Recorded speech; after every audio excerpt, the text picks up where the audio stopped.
Hello, everybody, and welcome to another NPCs Weekly News Roundup for the week of July 31st, 2021. Tonight, we will be talking about the Activision Blizzard lawsuit saga continuing, with devs walking out, executive comments, and more. We'll also be talking about the Halo Infinite technical preview, some of the glitches that went with it, and some of the neat video that came out of a live stream from 343. And of course, we'll also be talking about the graphics card announcement from AMD, the RX 6600 XT, which promises 1080p gaming performance. Again, it is July 31st, 2021. We're going to roll our intro and get things started. Hello, everybody, and welcome to another NPCs Weekly News Roundup for the week of November 20th, 2020. It is Friday. It is, where's my date? It's September 18th. 2020 here to our first story, and this is actually breaking news for all of us right now here too. Figured this is a kind of a big one to cover, of course, with who it is. Joined via Discord by Kyle because we're in the midst of a pandemic still, and of course everything is all kinds of crazy. So this thing is a chocker. I mean, yeah, it's a beast. It's huge. Doing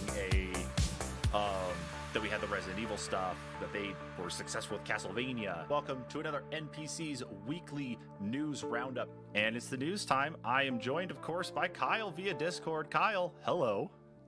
What's up? Man. That's right. It is the news time, everybody. Welcome to another NPC's Weekly News Roundup, July 31st, 2021. Kyle is, of course, with me via Discord. He's on that side over there if you can't read the bottom of it. So, hey, Kyle. What's up? Dude, it's funny to say, there's not a lot going on in the news, but there's a lot going on in the news, if you catch my drift. I mean, let me ask you this. Before we get into our first story, the kind of title story here for tonight, how exhausted are you with all of this? Terribly. Yeah. I mean, and the fact that, you know, there's one hitting this big, this late. It's just shocking that, because we've tackled it so many times in the industry before.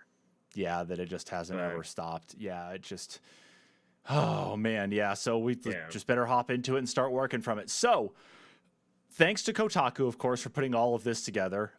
This is actually their mass summary article to all the links of the other articles they've put up regarding the Activision Blizzard lawsuit. So, of course, it was last Thursday, or at least on the 20th of July, Activision Blizzard was, of course, sued by the state of California for...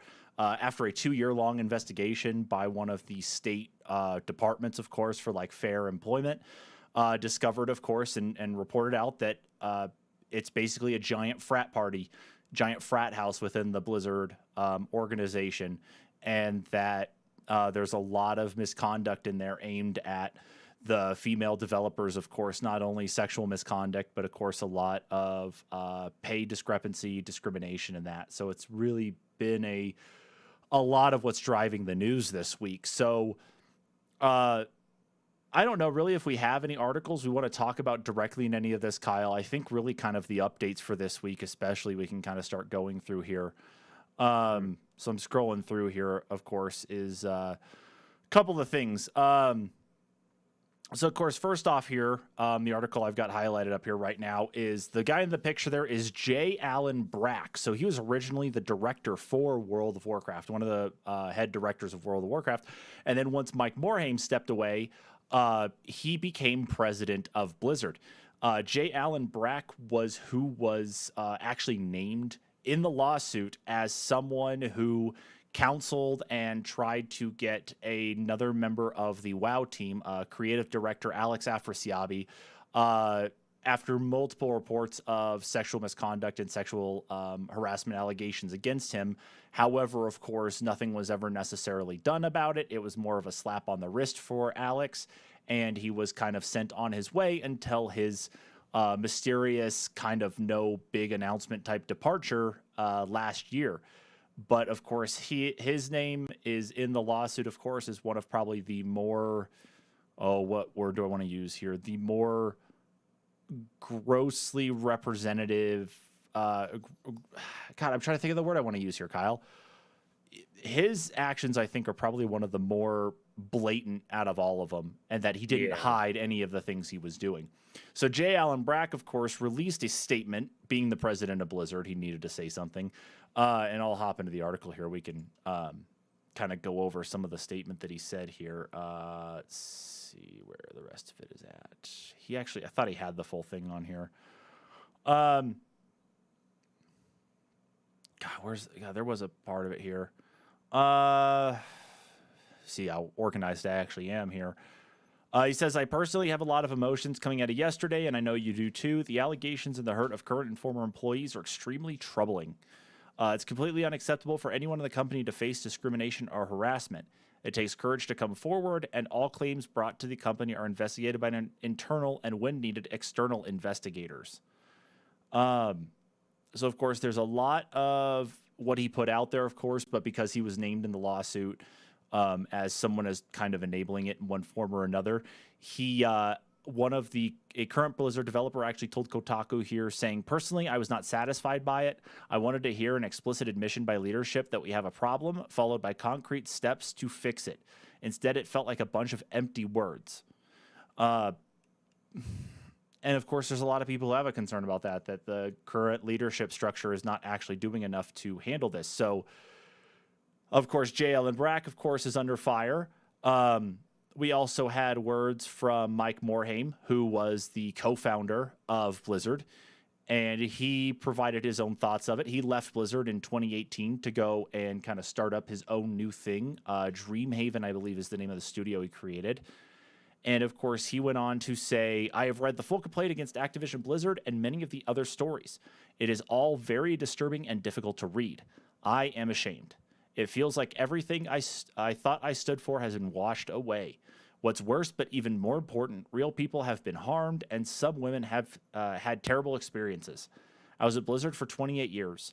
During that time, I tried very hard to create an environment that was safe and welcoming for people of all genders and backgrounds. I knew that it was not perfect, but clearly we were far from that goal. The fact that so many women were mistreated and were not supported means we let them down. In addition, we did not succeed in making it feel safe for people to tell the truth. It is no consolation that other companies have faced similar challenges. I wanted us to be different, better. And of course, he goes on to share more and more about his thoughts and feelings about everything, and about how he really wants to push for changes in the industry, of course, to better support people. His comment, of course, really wasn't taken as negative compared to like J. Allen Brack. There weren't a lot of people that actually like stepped out and said, like, how could you have not known about this? What's wrong with you? Why didn't you do more when you were at the company? There wasn't a lot of stuff like that. Because he left in 2018, that would have been around the time the investigation was probably about to get kicked off. So yeah, there was his comments. Diablo co-creator Chris Metzen, of course, made comments as well too. I won't get into those because it's basically a lot of boilerplate type stuff that we've been seeing out of people lately. And then, of course, some of the other big things this week is that Bobby Kotick put out a letter to everybody, trying to find his note. Here it is. So he put out a note to the entire company, both Activision and Blizzard, and provided some words here saying, our initial response to the issues we faced together and to your concerns were quite frankly tone deaf. It is imperative that we acknowledge all perspectives and experiences and respect the feelings of those who have been mistreated in any way. I am sorry that we did not provide the right empathy and understanding. So he, of course, did his boilerplate talk and provided some other information about things that they were doing. So a couple of things they've got going on is they've got law firm Wilmer Hale, which, Kyle, I learned something new about Wilmer Hale that we can talk about. I don't know if you may have seen this as well. But they're going to be upping the employee support. They're going to be adding additional staff and other resources to their compliance and employee relations teams. Listening support. They're going to make personnel changes where he specifically says, we are immediately evaluating managers and leaders across the company. Anyone found to have impeded the integrity of our processes for evaluating claims and imposing appropriate consequences will be terminated. They're going to change their hiring practices and, of course, make in-game changes because Alex Afrasiabi, being a creative director for World of Warcraft, has some NPCs and some things in there that I have now been subsequently removed. So that's all been addressed and taken care of. But on the executive front, that's about everything. Of course, now we've got this as well, which I'll kind of bring up here. This is the article title, of course, is Inside Blizzard Developers' Infamous Bill Cosby Suite, which, if anybody remembers about the lawsuit document that we talked about last week, we had made mention of what they were calling the Cosby Suite, of course, and when we brought back to, of course, a lot of talk and a lot of degrading things going on in there. And, of course, we actually got a picture of it from BlizzCon 2013 right here in the article with Alex Afrasiabi here in the picture. I believe this is him right here. Don't take that 100%. I believe this is him. And then, of course, you've got a bunch of other devs in here as well, too. And, of course, a lot of it being infamous, of course, being called the Cosby Suite. A lot of the comments were more about the kind of gaudiness of the way the suite looked, and it kind of reminded people of Bill Cosby's sweater. But Bill Cosby, of course, was arrested and put into prison, and most recently released, of course, due to rape allegations, of course, and his own sexual misconduct as well. So there's a lot there, and to actually see a picture of it, as well as a lot of the alcohol and mixers and stuff in the Cosby Suite, where Alex even made his own mention of it too. It's pretty bad. And then, of course, they even had a chat thread going called the Cosby Crew. Yeah. And even a lot of the stuff here, I'm not going to read any of this. I think anybody watching for themselves can read that too. And I want to say, actually, Jesse McCree, it's due to him that they're actually calling for McCree's name change in Overwatch as well. Yeah. But that's all the stuff on the executive side, and of course the revealing of there being actual pictures and messages related to this Cosby Suite. But what we ended up actually getting on the dev side was a walkout. So, of course, I shared a couple images there in the intro. What we're seeing is that the company actually picked up about, I don't know exactly how many people it was. The estimates were between about 200 and 300 people. Walked out from Blizzard's campus on Wednesday to protest the actual treatment. And they did the protest there. I think they walked out for about basically the entire workday. And of course said that if there is anybody who can support, of course, do so if you can. If you're someone who's not able to support, like contractors or Zoe from the Overwatch League, of course, is on Blizzard payroll, but she is here on a work visa, and so, of course, she's working not to compromise that, but she was there with them in spirit, of course, and providing her support on things. So there was a lot of trying to prevent any sort of shaming of those people at the company. But they did. They staged a walkout. They also provided a statement of intent asking for different things here, too.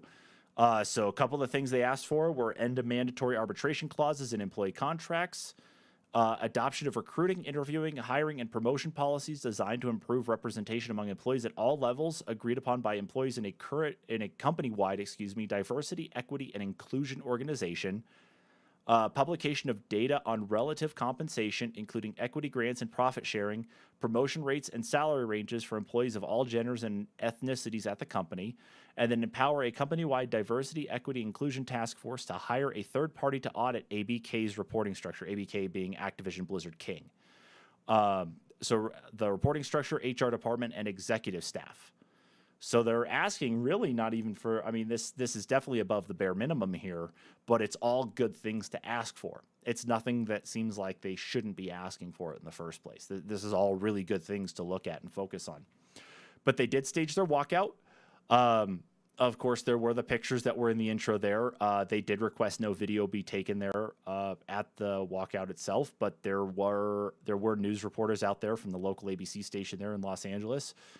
But besides that, of course, there were also some other things going on in the industry as well. Prima Games, a lot of us know them as the company responsible for creating a lot of video game walkthroughs. And, video game walkthrough books, of course, your strategy guides. They publish a lot of information on their website as well, too. They are, here we go, I'll bring it up. They have decided that they are no longer doing business, at least right now, with Activision Blizzard. Prima Games here says, what this means is that all past coverage of properties from these companies published to the site prior to the statement being made, including our guides, will remain, but no new coverage will be written until these companies do more to enact meaningful change. But it's not just Activision Blizzard, it's also Ubisoft, because Ubisoft is also embroiled in their own situation too. And then a gaming news site known as The Gamer decided to go ahead and completely stop coverage of any Activision Blizzard games too, other than covering the current ongoing news. Popular YouTube channel Game Explain, of course, decided to go ahead and put a coverage halt on anything Activision Blizzard, except, of course, this current news too. And yeah. And then, of course, the streaming and community really stepped up, of course. Donations being made to companies that support women in the industry. Girls Who Code, of course, is another big one. A lot of that stuff. I mean, there's so many things that happened here this week with what's gone on in the Activision Blizzard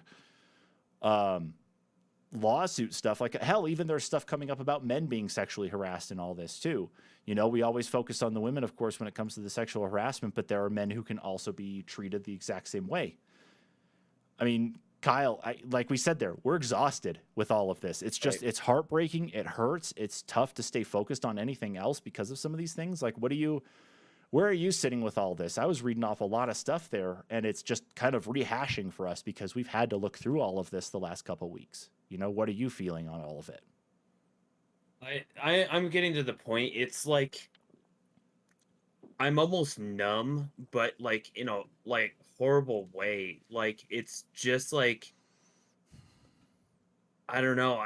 I've been hearing the same things and more of it for so long. It's just like I don't understand how any of it could have gotten to this stage, you know. Yeah. I can't even still quantify, you know, especially the extreme of everything. I mean, this goes deep, and you know, it's not just Blizzard and Activision, but this one seems to be like I don't even like possibly the most deplorable of any of them, honestly.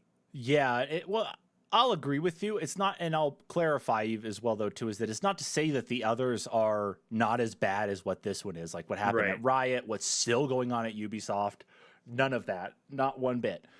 Yeah. But this, out of everything we've seen so far, and for it to be as long as it's been to actually get things out there, that it took California to actually get a lawsuit in place to fix this. Mm-hmm. Yeah, it hurts. It makes me feel really bad, though. Even more. Go ahead. What are you gonna say? I'll finish. I was gonna say I don't understand. I don't either. It doesn't make any sense at this point. No, it doesn't. So. No. And I don't understand how any human could think that they could treat any other person that way, you know? Yeah, I don't know either. I don't know. It's something I also don't understand. But what I will say that really does have me kind of wondering, especially like what the younger generation is thinking. So I went out of town this last week. So my oldest child is doing a college prep program. They've got a few years to go until college. But this summer thing that they were doing, we had to go up to. And you had to go around with all of this. So like where it was is they were doing presentations on like all the kids that were involved doing presentations on the careers they wanted to do. You know, like my child was doing environmental science. We had some that like we had one person that was doing robotics. We had another kid who was doing teaching. But then we had one of the girls there who actually said she wanted to be a video game designer. She wanted to be a video game programmer.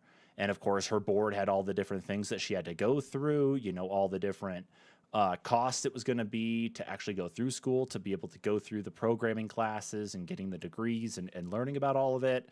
And then, of course, what she could expect to make in the industry. And so I asked her, it's like, which two companies, or it's like if you could work at any of these companies that are out there, which couple are some of them that you would really like to be at? And she said, she started off by saying Bethesda. And then she said Blizzard after, but you could actually feel the hesitation in her saying Blizzard. And Oh so I yeah. started asking her some more. I didn't dive in. I wasn't like, what do you think about what's going on here with all this? And so I didn't want to do that. She's only like maybe Right. 16 or 17. I had no reason to pry into anything like that. Yeah. But so I asked her, it's like, it's like out of the companies themselves, of course, she mentioned, of course, she wouldn't mind doing indie dev work though, too. And I was like, that's always cool. The indie game scene is one of the great places to be in. I play a lot of indie games myself. But I asked her, it's like out of the two companies, out of Blizzard and Bethesda, where do you think you'd much rather end up at? She's like, well, I really like Blizzard's titles, but there's some things going on I just don't think I can see myself with, and it, and so of course she deflected to Bethesda, and I'm like, well, maybe one of these days here when you'll be through school enough, and they'll finally release Elder Scrolls 6 that your name will be there in the credits with everybody else's. So I joked with her about that. But the fact though that Blizzard, like her actually saying Blizzard gave her some hesitancy about it, it's like she's 16, 17 and she's trying to plan out her future and she knows what she wants to do, but even she alone is seeing what's going on and understanding it. That's someone that knows that they might have, at least a few years before they join the industry, and they're still like, like I like them, but I don't like what they're doing. Yeah. Yeah, like that's just what's surprising, is that it's like you think a lot about what these kids are reading and what they're getting themselves into, like to prepare for their futures and that too. And of course, it's like you want to learn about the industry you want to be in. What a time to be reading about things for the industry. It's not to say every company is good, but I don't think we've seen the level of bad out of this, except for like Riot, Activision Blizzard, and Ubisoft. I think a lot of other places have really clamped down and done well. Microsoft, I think, hasn't really had any issues. Sony, of course, with its developers as well, too. Nothing crazy there. But I'm just saying, it's like, for her to feel that way is just, it kind of hurts a little bit, but it gives me hope that now that these are out there and out there in the open, that by the time she reaches that point to be able to actually join up with a company, or if she does indie dev work and publishes through a big company, that we might be past it. And so I kind of really have hope for some of that, at least in the next 5 or 6 years. I hope it's much sooner, but at least in the next 5 or 6 years that we can be past that, and she can be at least feeling comfortable in this environment. Right. Yeah. Yeah, I thought you'd find that one interesting, of course, though. But yeah, it just kind of hurts you a bit when you hear about when you feel that hesitancy about it. Yeah. I mean, it means that it's getting to more people than just the people that are there at Blizzard. So I mean, and not just adults that fully understand what's going on, but I mean, there are children that, let's face it, kids grow up a lot younger these days. They probably understand a lot more of it than we can quantify. But yeah, exactly. I think because a lot of it for us is that we grew up there in the early days of the internet, standard internet, of course, but we grew up in a lot of it, and so it was a lot of information for us to take in, and where we're at now, of course, over the last, say, like 10 to 15 years now, information's become more and more built up and out there that it's easy enough for us to go and search and find just about anything. But we had to build up to that. Whereas, yeah, you're absolutely right, is that things are way more prominent, not only for us, but for kids, where they can get the information much faster. And so it is good that they can be more educated and more informed on it to be able to make more informed decisions. But god damn, does it just fucking hurt your soul for a little while. I'll tell you that, man. Yeah. But if there's more, like I was even thinking about it today. Mm-hmm. I have all these like Overwatch hoodies, and I'm just like, I don't feel like I'm even comfortable wearing one of those out, because it's like I'm representing a company that they failed me, by failing their employees. you know? Absolutely. No, absolutely. And that's the same with me, is that like I look at my Lucio hoodie, it's like I could wear this today. No. And it's like all my let me use my other hand here. All my Overwatch like pop vinyls and that and my Lego and stuff are over here on this little shelf behind me, and that's where that stays at. Like I haven't worn my Overwatch League jerseys, that Mhm. nothing. Everything Blizzard is put away. And it's Right. out of sight really, and just isn't things that I actively engage with and haven't engaged with because of a lot of these things. And I just don't know, man. It fucking hurts. Yeah. We can only hope. We can only really truly hope for the best, and the only way things are going to change is if we stay focused on it and we keep those people held accountable. Yep. Yeah, but you know what? Because we were so beat up on that one, let's move on to some more lighthearted news, I suppose, then, because to be perfectly honest with everything else going on here right now, this is all more lighthearted than that. Okay, so Yeah. Kyle, you can do this because I've done more of the talking anyway, at least so far. Let's talk For about sure. our next story here, and of course the announcement here from Sony, coming to us from IGN. The PlayStation 5 M.2 SSD support coming in next system update beta. What's going on with the expansion there, Kyle? Sony has announced the M.2 SSD support will finally be added to the PlayStation 5 in an upcoming system software update for beta users. The news was revealed on a new PS5 support page. Sony noted that that the feature is only available to beta users, and that because of this feature and specifications described on the page may change before the official system software releases. No specific dates were given, with Sony simply saying the update is upcoming. Sony has also finally offered further clarification over which M.2 SSD drives can and can't be used in conjunction with the console. As is expected, it must be a PCIe Gen 4 NVMe drive, and Sony recommends a read speeds of 5,500 megabytes or faster, or It's gonna be megabytes a faster. second. Sorry, yeah, or faster. Both single and double-sided drives are supported.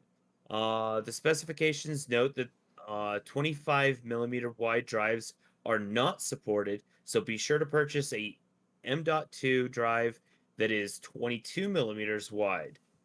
To be sure you have the right size, look out for M.2 drives labeled as 2230, 2242, 2260, 2280, or 22110. However, Sony warns that it cannot guarantee all M.2 drives meeting its specifications will work with the PS5. Importantly, Sony says any M.2 drives installed will require a heatsink to dissipate any additional heat generated by the SSD. It should be noted that many M.2 drives purchased on the market do not come with integrated heat sinks, so users looking to simply plug and play should opt for an M.2 drive with a built-in heatsink no more than 11.25 millimeters tall. Alternatively, users can purchase a separate heatsink and install it themselves.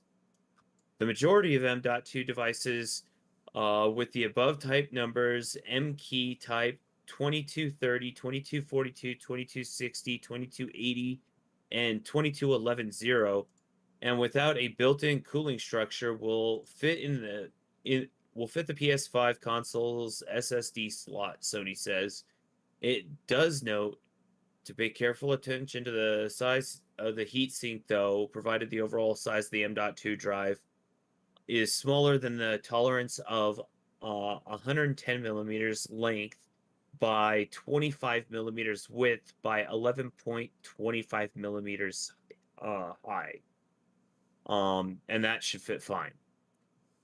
Sony says that compatible SSDs can range from 250 gigabytes to 4 terabytes, so users will have a plethora to choose from in terms of capacity. A full range of M.2 requirements as well as installation instructions can be found on the support page. M.2 SSD drives are beneficial for users hoping to increase the storage capacities of their systems. The integrated storage can be used to download, copy, and launch PS5 and PS4 games, as well as media apps. In addition, Sony has also said that games downloaded onto either the PlayStation 5's console storage, a connected USB storage device, or an M.2 storage drive can be freely moved between each. As many games continue to increase in size, storage space is becoming an ever increasingly tricky problem to manage for players across consoles worldwide. With that in mind, adding your own M.2 SSD to your PlayStation 5 might seem like an enticing solution. So yeah, you can add those M.2s, but let's talk about that. Yep. So I am actually bringing some stuff up here really quick, Kyle. So let's start with just the base 250. Or no, let's start with the 500. No one wants a 250. No. I'm not even going 500. Most people are probably going to want to go to either to most likely meet what is inside the console already as expansion. You've got a terabyte inside, you're going to want a terabyte. So I'm on Newegg right now. I fully agree. I filtered down by M2 2280, okay, which is one of the specifications they listed, and it's also one of the more common M.2 key types there, or M.2 specification types that are used out there. So I filtered down from 1 terabyte through whatever the max is. You want one with a heat sink here. Corsair has a 1 terabyte PCI Gen 4 X4 NVMe SSD with a heatsink for $165 right now. Okay, that's $165. Let's see what else has a heatsink here. Corsair's MP600 1 terabyte is $145. We've got Corsair's MP600 Pro, which is $200. We've got Corsair's MP600 Pro 2 terabyte for $435. Yep. Yeah, they're a cooling solution company. That's where they started. No, Corsair didn't start out as cooler. Corsair has always been like memory and accessories. Oh, that's right. Yeah, but like if I sort by highest price here, let's just humor that. So highest price that shows a actual heatsink with it is this MP600 from Corsair, 4 terabyte for $726. $726 for this. Okay. So you get that, and that's only hoping that the heatsink actually works with it, of course. But you're looking anywhere from about $200 all the way up to probably about $600 to $800 in storage costs. What do you think of that, Kyle?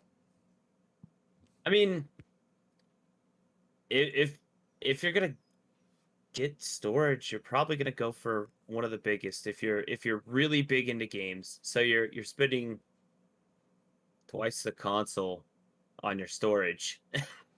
Yeah, but where a lot of people are confused and kind of annoyed about this is a lot of the confusion about actually getting one of these things. So I'm gonna. The one thing I read in that article just now, though, is they did say that you could play the games from the hard drive. So that is a nice advantage. What do you mean hard drive? You mean from the expansion drive? From the expansion drive.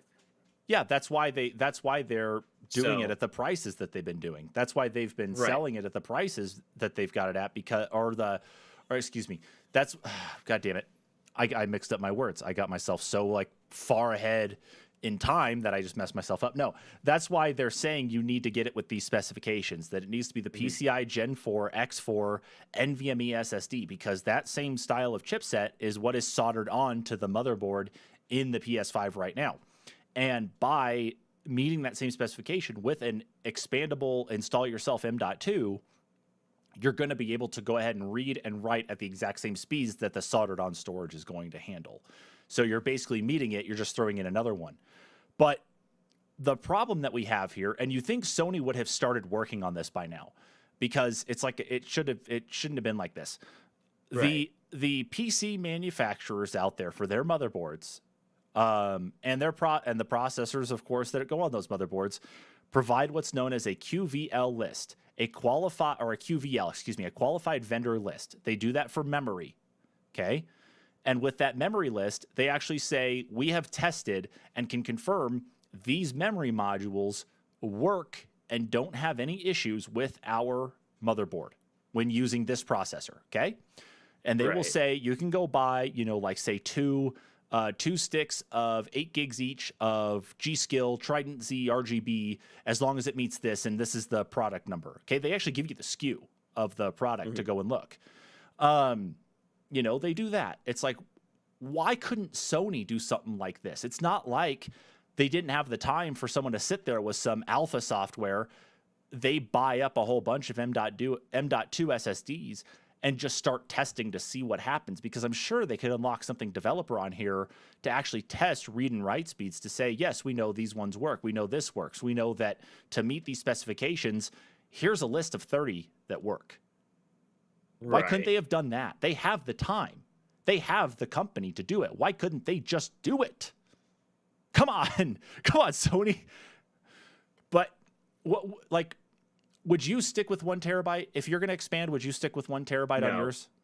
Honestly, how far would you go, do you think? I mean, I would probably go to at least 2. I'd have to go to at least But would 2. that be if you bought like the all digital edition, or would that be if you bought the disc version? Or would it matter because the disc version if I bought makes the you... disc version. Okay. I mean, you have to install the entire game. That's what I was anyway. going to say. It's like it just uses the disc as basically DRM at that point. Mm-hmm. But I don't think they could actually achieve those speeds reading directly off the disc, if I'm not mistaken. So no. Yeah. But I mean, regardless, I mean, I'd have to go with at least the 2. And I feel like, because it just there is going to be a little bit of extra data eaten up in digital games regardless, over physical games, in downloading and whatnot. I think if I were to get the all digital edition, I would probably honestly go with the 4 terabyte. Okay. I would actually see. The thought frightens me, because I mean, you've spent $400 on the system, and then you're spending, another $1,000 on a drive and a heat sink. Yeah, trust me, right there. Because like the PS5, I just had to go and look this up, is advertised as coming with 825 gigabytes of internal storage. 667.2 of that is usable right out of the box. Right, and we discussed that, because they use that big storage dump for basically loading the entire game up at once, and that's how it's able to move so fast in the game. Yep. So I'm going to throw this video up right now while we keep talking. This video was from October of 2020 and directly from PlayStation's YouTube channel that shows the teardown of the PlayStation 5 and where this thing goes. So I'm going to play that while we keep talking about this, of course. But here's also another thing. So Sony has come out and said, this requires a heatsink. Why couldn't Sony throw in a $30, $20 heatsink? Just it's a little piece of metal. They couldn't just put that in the box. You couldn't just like mail in something or get on the website and request a drive heatsink, and then be like, oh, you do have a PlayStation? Okay, just plug in your serial number. Oh yeah, you do. Here you go. That's no big deal. We'll go ahead and send you one. It's just going to be like 5 days. Absolutely. No, absolutely. All right. And this is where we're at right now, of course, is the M.2 drive slot right here. So I went ahead and paused the video for our folks at home that are taking a look at this in case they've never actually seen this before.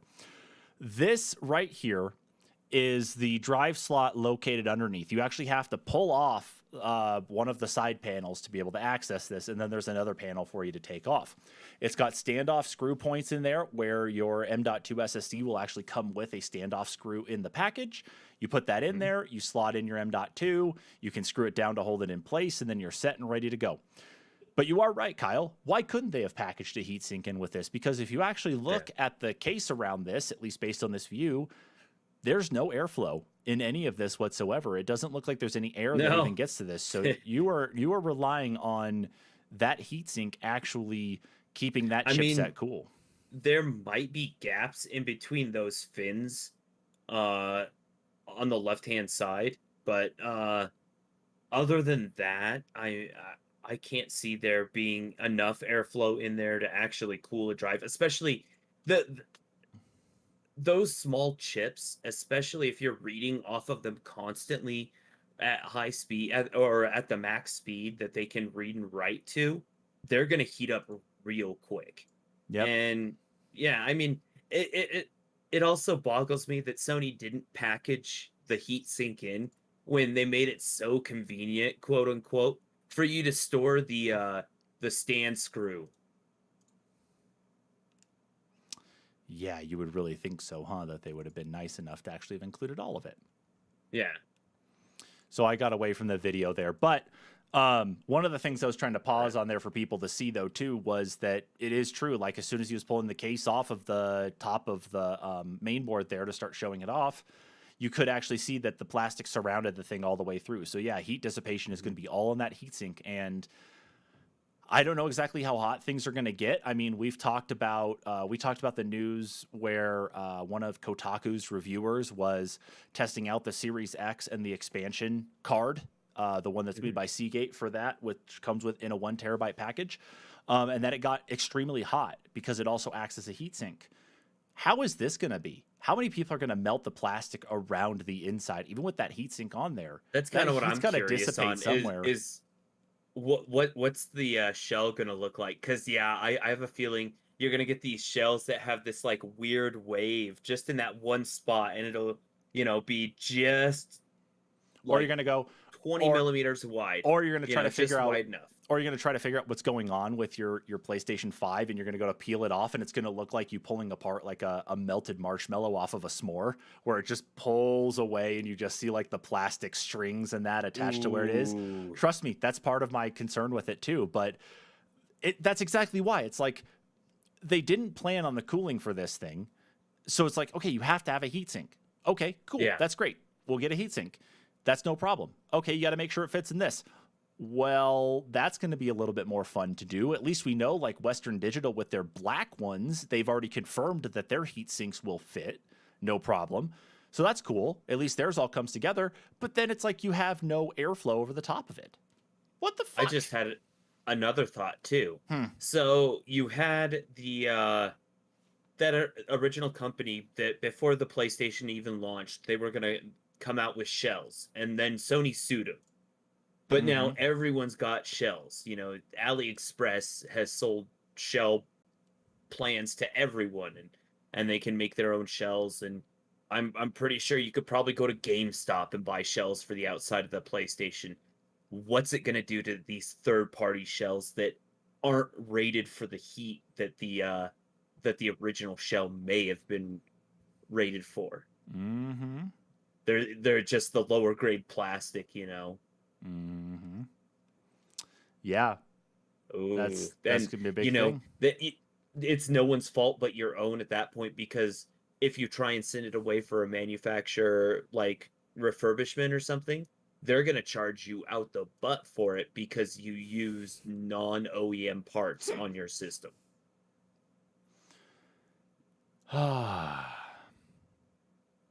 Yeah. It's just a thought. I know, but I'm thinking about it too. That's a realization. Yeah, like I won't slap anything custom on my Series X for how hot it gets. I can't do it. I won't bring myself that type of liability. And I want an expansion card, but I'm gonna have to find a new home or new setup for my Series X to be able to get it because of the heat dissipation problem off the back of that card. Or get one of those built-in, like you can actually buy a fan unit for your entertainment center. I've got to cut holes into my entertainment center to make it work, but you can actually have intake and exhaust fans on there that you control just with a little control panel on the side to help move air through. And I might do that, but I'm not even there yet either. So it's like, that's one thing I can do to help with keeping things cool. But it's like this, you're absolutely right. It's like, I don't want to slap anything on my Series X because it gets too hot. You slap something that's non-OEM onto one of those, you were really risking it. You're risking a fire hazard. Exactly. Yeah. And Alex here on Facebook actually adds, I read about some research in the UK where some people have accomplished electrical conduction with no detectable heat. They've only made it last for a fraction of a second so far, but I'd say they should keep at it. Well, that's cool and all that they've been able to figure out how to have that type of thing. But if a fraction of a second is like, no, we're not going to be anywhere near that. I mean, that might be accomplishable, like, I would think almost in a vacuum. But even then, it would still generate some heat. I don't know. Yeah. I don't know how they would do it, but that's interesting. I'd like to read more on that. I would like to see, I think, to accomplish some of the things here about any sort of heat concerns, is I want to see someone take apart their PlayStation 5 all the way, and I want to see them liquid cool the shit out of all of it. Oh yeah. Oh yeah. Or just submerge the entire motherboard into that oil as well too. Right. You know, mineral oil for cooling it. But I don't know. That's just thing. But anyway, that's like a Linus Tech Tips project there or something. Yeah. But if you're a person who actually was able to secure a PlayStation 5 and you are a member of the beta software team out there, you know, you can go and sign up if you're not. But that beta software, they haven't actually given a time frame on when it's supposed to drop. It sounds like it's either already dropped or it might still be in the process of getting out there. It might be on a rolling deployment. But in the meantime, if you do get into that and you try out an M.2 SSD, let us know, of course, how things actually turn out for you. Let us know what the heat gets up to, if you can actually feel the heat coming off of the console in that one spot, if you notice anything going weird. Or, of course, you know, let us know the positives as well. Let us know how fast things are for you installing games to it, moving stuff around. It's always great to hear on that. Or if you engage in the lunacy of actually trying to liquid cool it, let us know too. Do that, send us a video, and we will completely talk about that. That'll be fun for sure. Now, let's move on here, of course, to our next story, and it's a couple articles to go over with a lot of this, though, too, but it's actually some fun stuff. Oh, a couple articles and a video. So this comes to us from metro.co.uk. Halo Infinite technical preview live stream shows Xbox One footage for the first time.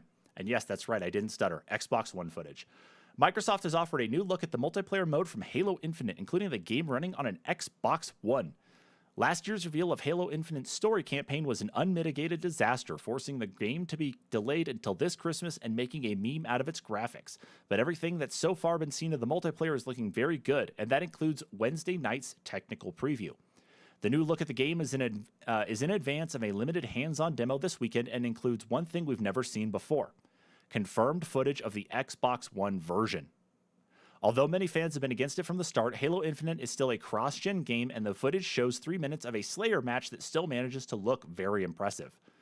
The footage is from the same build as the technical preview this weekend and takes place on the new Bazaar map, which will also be available for fans to try out themselves. You can also see the new friend or foe system in action, which aims to make it easy to see who's on your team, even if their armor is a completely different style and color. The live stream was over an hour long, and although there weren't any major revolutions, developer 343 Industries confirmed that assassinations will not be part of the game at launch because it offers too many advantages in Infinite's more sandbox environments. That means a melee kill to the back won't account for as an assassination, but the team is working on a way to add the features of the game after launch. Fine with me. If you haven't already received an invite to join in this weekend's test, then you probably missed your chance, but the good news is that 343 is going to be holding more tests in the months ahead. Over the coming months, as we put out builds with additional features, they're each going to have a larger and larger audience as we head towards launch, said 343's Sam Hanshaw. Presumably, the last one will end up being an open beta, but one issue is that Halo Infinite still doesn't have a release date, even though Microsoft insists it will be out this year. So let's hop over to that video, of course, of the actual Slayer match itself. And this is actually footage of the Slayer match on Xbox One. It's 3 minutes long, and this, I gotta say, this looks really good. Yeah. Like I haven't had any complaints about any of this. You can't tell me that they didn't have something to take away from the Master Chief Collection and look at what this game was going to be and go, yeah, we know what we're doing. You know, Yeah. we've put it out on computer now.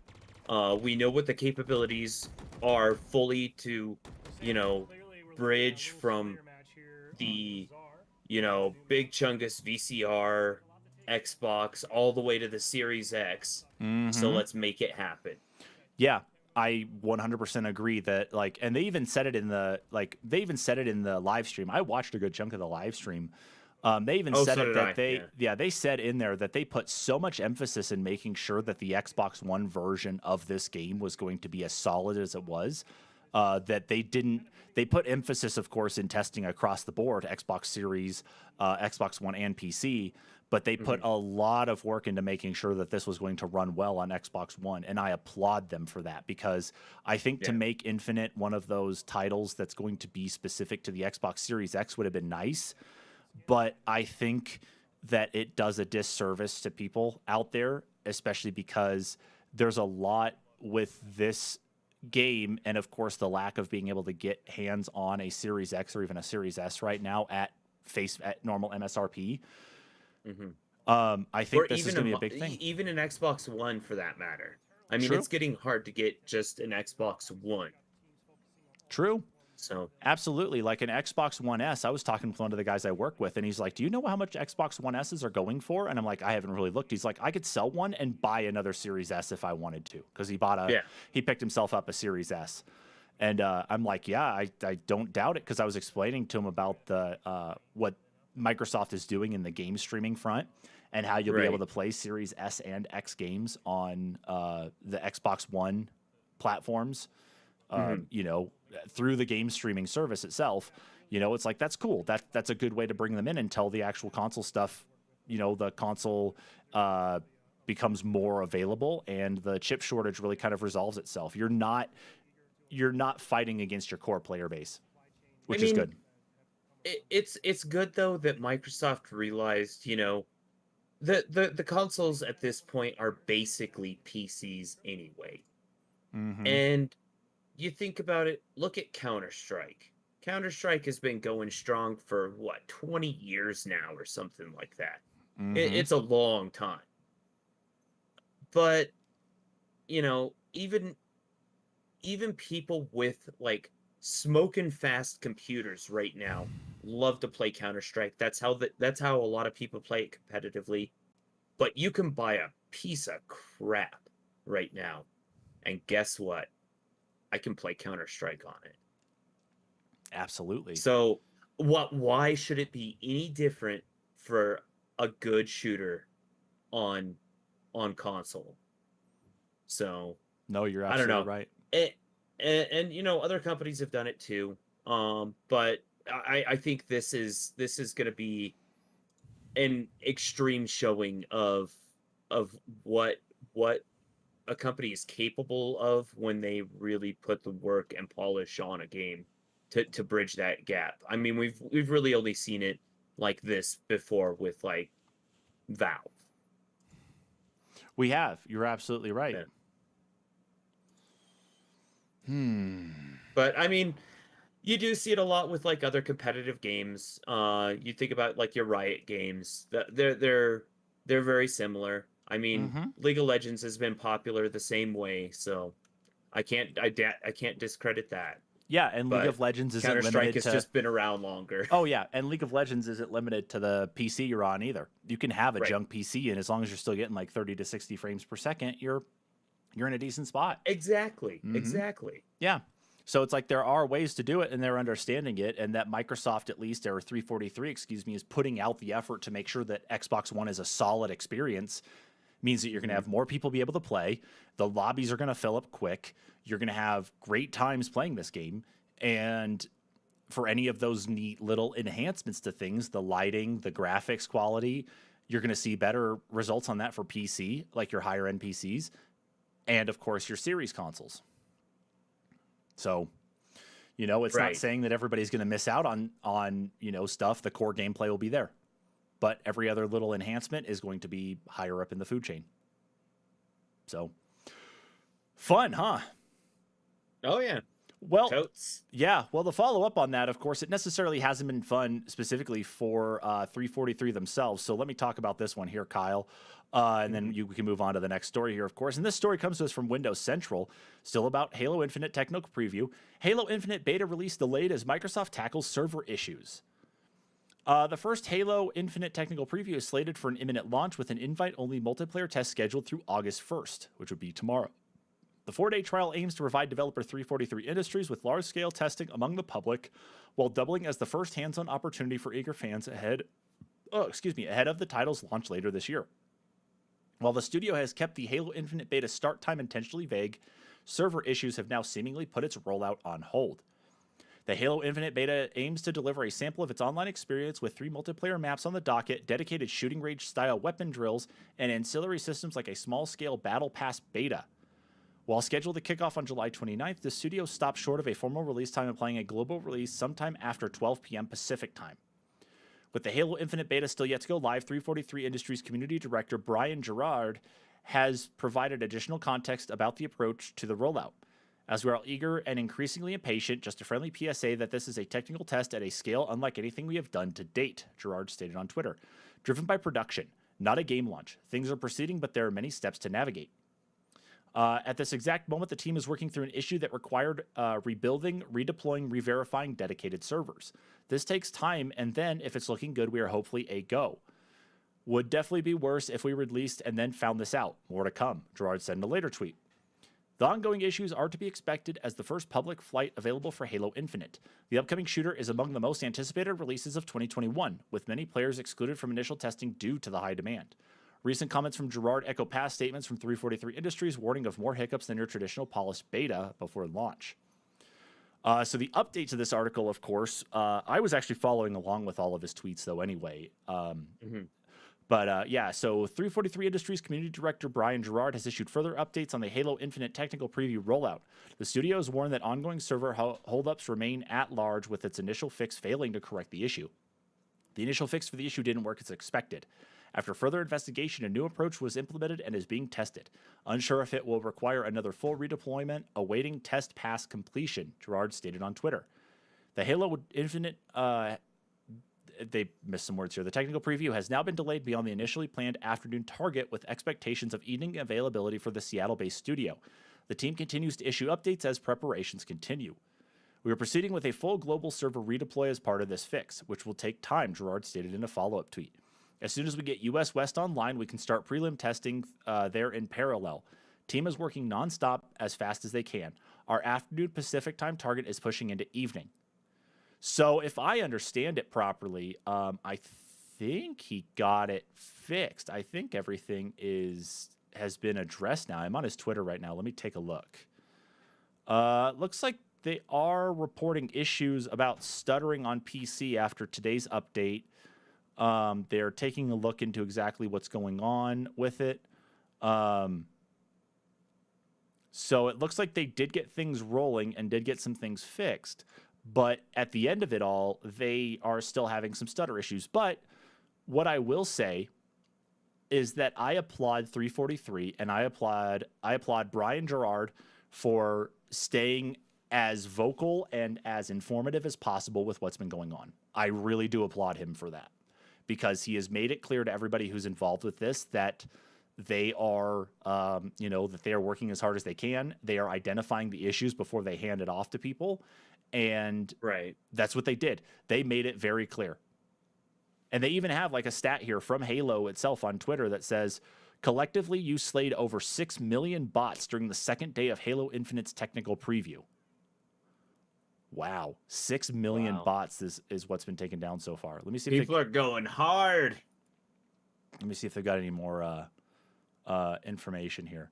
So they did maintenance this morning and that, yeah. So yeah, they slayed 6 million bots so far in there. So it sounds like there's a couple bot lobbies in that as well. That's primarily what it is. It's players versus bots.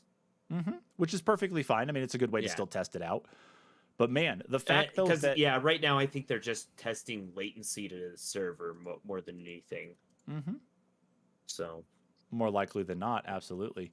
But them being as vocal as they have been to at least step up and say, hey, we can't give you guys this access yet because we have identified a thing. We have to re-roll this out. We're going to keep testing it. We're going to push out our time a bit, but we want to give you a better experience. And so while this isn't a full-fledged beta, this is just for us to start gathering some stats. We're going to go ahead and take a little bit of extra time and then get you something a little bit better than what we have it at now. So I applaud 343. They have actually said there's going to be different waves. So you may be included on a later wave if you didn't necessarily register in time to get in on the beta. So there, you can still register and everything and get updates, and you may be selected for a later wave of a beta rollout.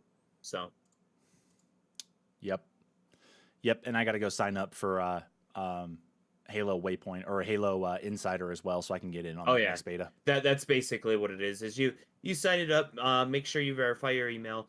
Once you're through all the steps, that's when it's able to go through. If you get selected, of course. True that.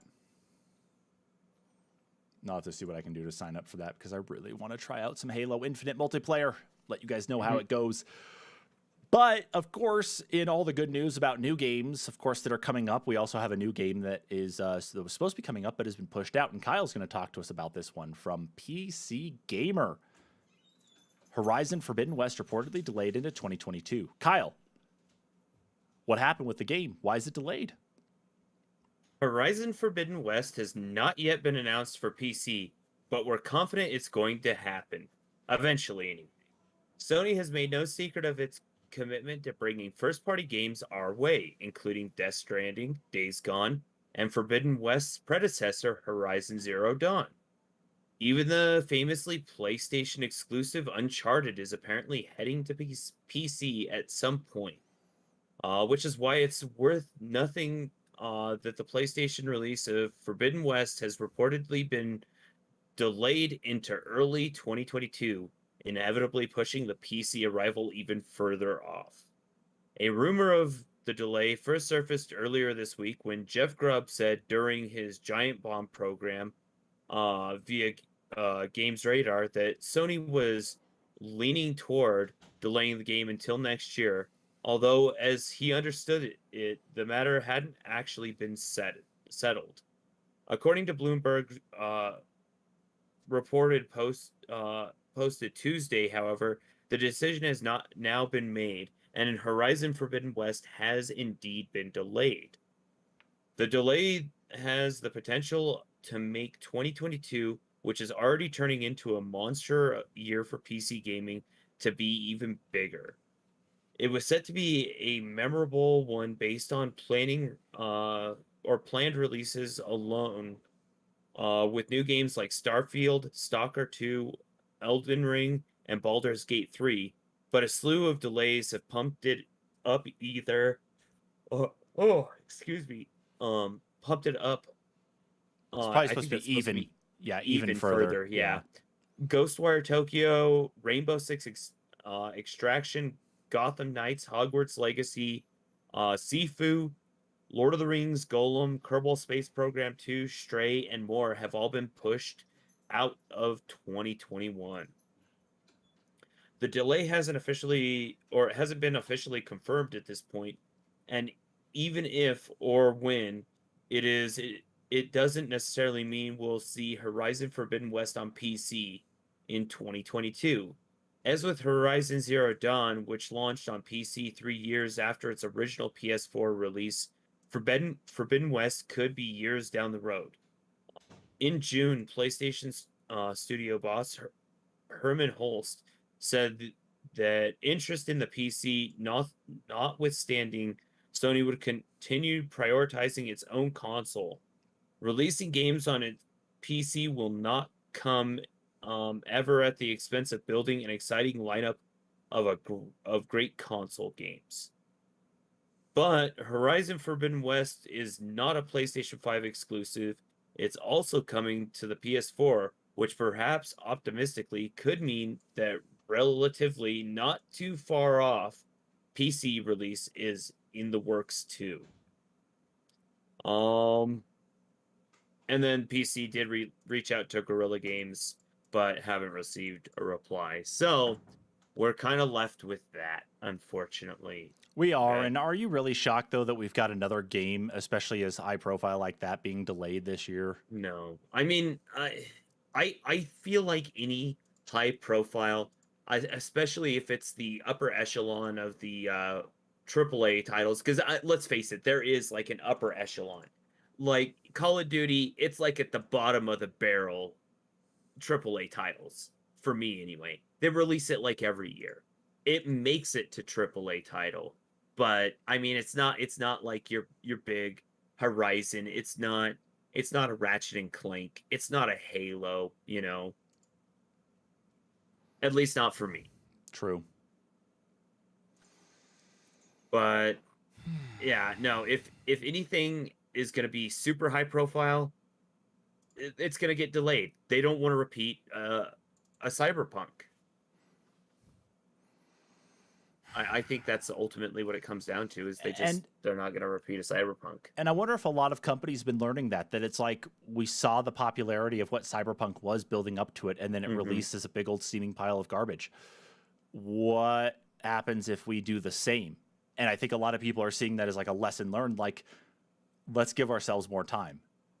Right. So good on them, I guess, for doing that. But it just does suck because there are a lot of people there are a lot of games, a lot of exclusives that are just not making it out right now. Right.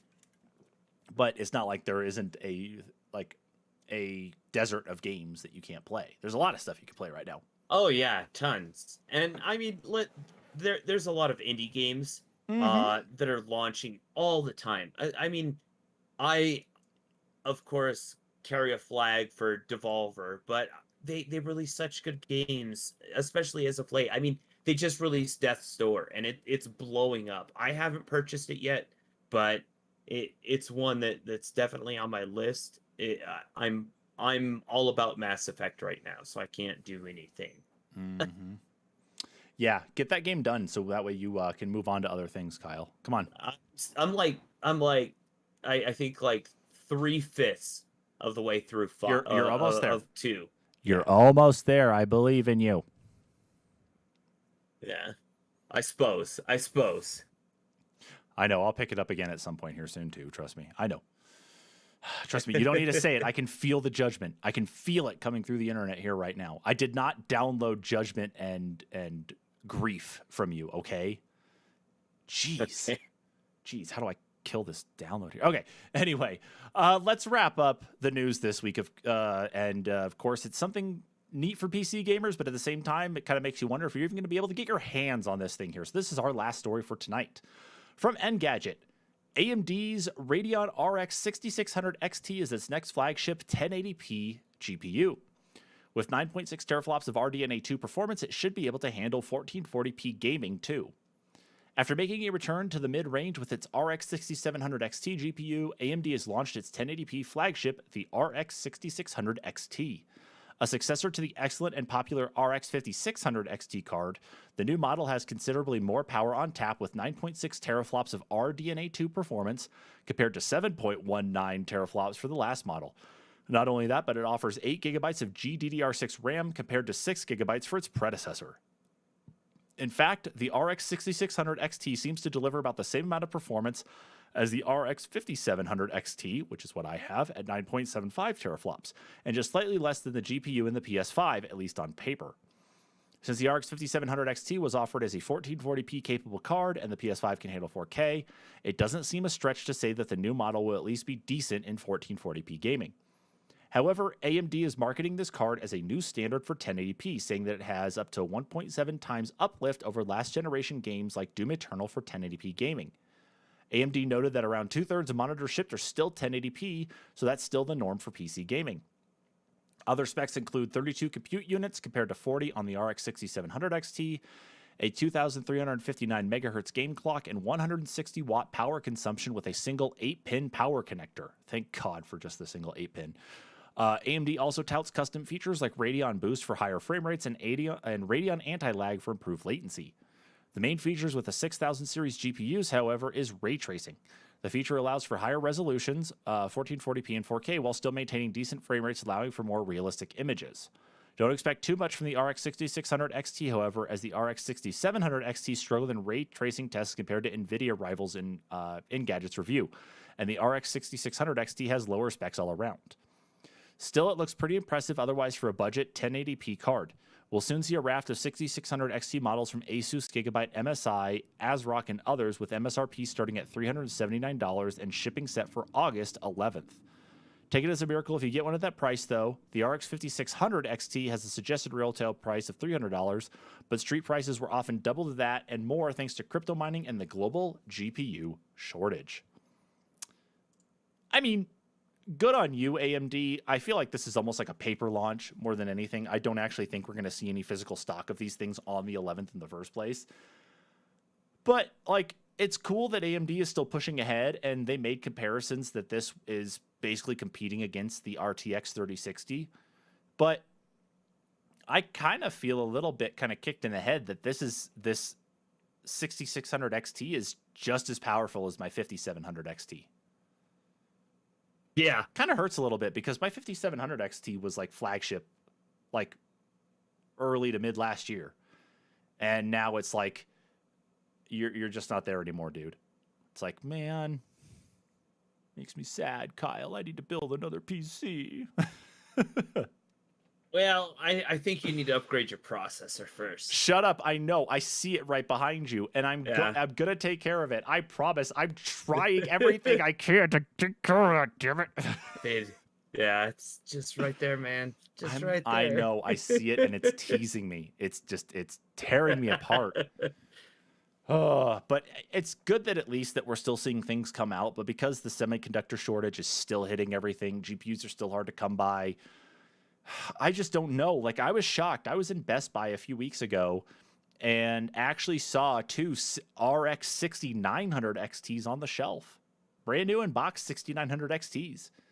Huh. For like $1,800. And I'm like, no. Because even my wife is like, hey, look, they got graphics cards here. I'm like, can't happen. She's like, why? And so I was like, come over here. And so she peered down and looked at the tag and she's like, you're not allowed one now. And so I'm like, okay, that's fine. Yeah, I can agree with that one. Well, and it's crazy because you think about like even 5 years ago, like 5-6 years ago, a graphics card, like high end, was like $700-800. You know, maybe 1,000.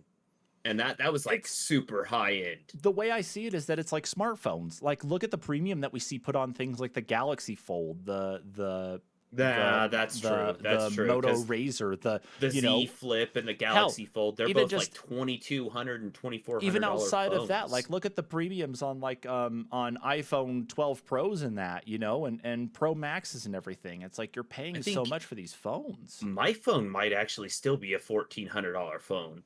Because yours it's been out for a year. Is yours the Note 10 or 20? The Note 20 Ultra. Yeah, yours is still at least $1,000, at least. Yeah, but that's the thing. And I want to say when I got it, it was like I think it was $1,449 actually. Yeah, and that's the thing is that everything price wise is going up still, no matter what. And it's just you're exactly right that it's like just the times are changing, and that's what expense is like. That's what's just driving all the expense. I don't know, Kyle. I'll be able to build a new computer at some point in time. I just need to go buy a motherboard and your processor, and I'll be good. Yeah, well, maybe. I mean, you say motherboard, and it breaks my heart again because the next advent, all the processors, I'm trying to the pin configuration, they're changing it. I can't think of the name of the type now. What do you mean exactly? Like, are you talking on AMD or Intel boards? On AMD boards, they're changing it to the internal pin configuration.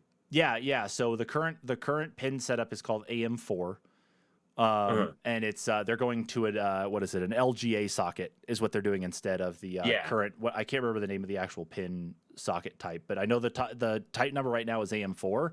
But they only said they were going to support AM4 for as long as they have now. So it's AM5 that's coming up next. And you're right, it's going to be an LGA socket where the pins are in the board and you're going to have a flat CPU underneath. No pins actually sticking out. You're just going to have contact points.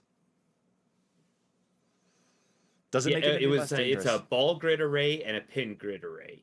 Yep. So it's a PGA or BGA, I guess. Yeah.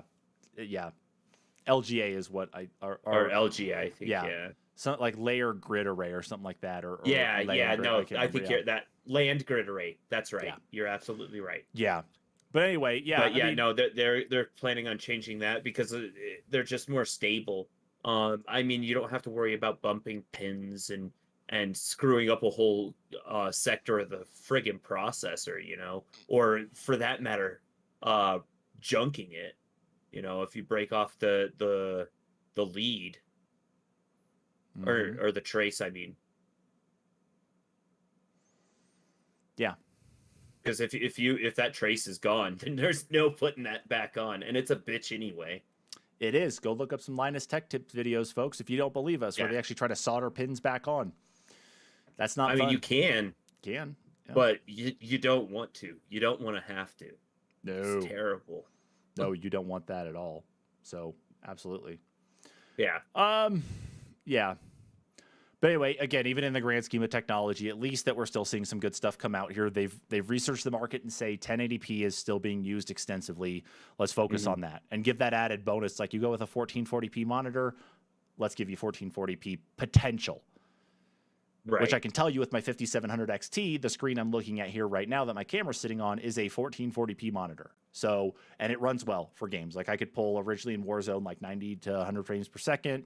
We play Battlefield 4. I'm definitely doing over that. When I'm playing Counter-Strike in full screen on this thing at 2K resolution, I'm doing anywhere between 200 to 300 frames per second. It's perfectly fine.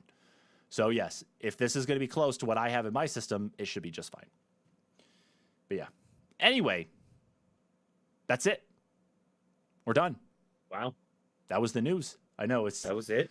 That was it. I'm sure there's probably other stuff, but I'm sure we were getting our asses kicked by the Activision Blizzard stuff. And I was kind of looking around. It's like, God, that just dominated the news cycle. So we had to do our no kidding.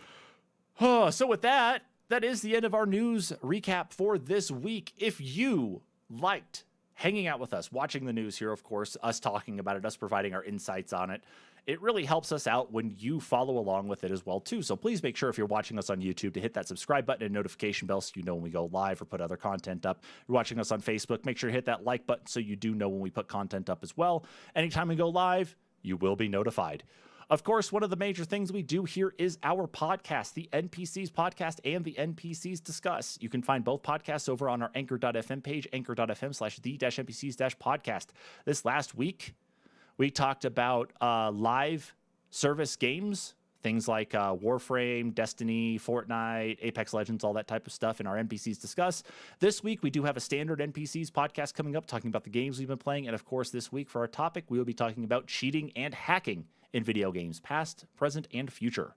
So be sure to go ahead and subscribe to us on your favorite podcast platform of choice so you can listen in on those as well. They're really fun topics for us to really talk about. We're having ourselves a hell of a good time doing those types of episodes.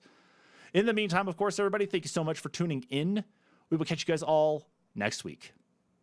Bye-bye.